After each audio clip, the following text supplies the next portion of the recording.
Mabuting araw po sa inyong lahat. Thank God it's Friday at welcome po sa paborito ninyong programa, ang Usap Tayo. Ako po si Liza Carabacan mula po sa Public Affairs at Special Events Division. No? Na-miss ko po kayo. Medyo matagal po ako nawala this past few months. And yung magkakasama po tayo ulit ngayong umaga at usapang loans po tayo. So kung meron po kayong mga queries, ilagay nyo lamang po yung inyong mga questions or mga concerns dyan po sa ating comment section at sasagutin po natin yan maya-maya lamang.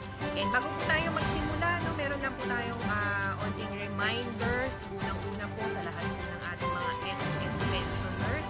Huwag niyo pong kalimutan mag-comply sa ACOP. O yun yung tawag po natin Annual Confirmation of Pensioners para po makasiguro tayo buwan-buwan po kayo matanggap ng inyong pensyon sa SSS. So, ang compliance po niyan, pwede po through corporate email address. Ipapadala niyo po yung inyong duly accomplished na compliance form, yung inyong photo po ng pensioner, kung saan po hawak niyo yung latest sa dyaryo o gawin niyo pong background. Kagaya nito nasa likuran ko, yung mga latest sa TV program na naka-indicate po yung kasalukuyang petsa. So, ipadadala niyo lamang po yan sa corporate email address ng ating pong mga SSS branches. So, para ho doon sa kumpletong detalye, ng mga corporate email address ng ating pong mga SSS branches, bisitahin niyo lamang po yung ating pong SSS website, www.sss.gov.ph. At isa pa pong reminder, dahil July na naman po, yung ating pong contribution payment deadline, lalo na po sa ating mga self-employed at mga voluntary members, yung ating pong second quarter, yung from April to June, pwede nyo pong bayaran yung inyong contributions hanggang end of July.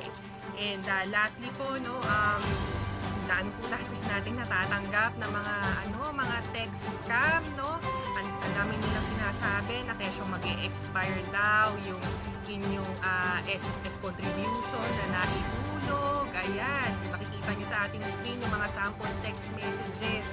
May nakalagay pa na link, at i-click nyo daw yan. Ako, huwag kayong magpapaniwala sa mga yan. Ang malalaman nyo po kung legit yung text message ng SSS ay kung yung mismong sender ay SSS mismo. Nakalagay yun.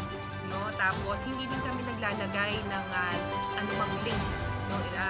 Usually, ang nilalagay lang dito natin doon, halimbawa, nag-buy kayo ng SSS contribution, nakalagay lang doon yung kung magkano yung inyong nabayaran, notification lang po na posted na po ang inyong contributions.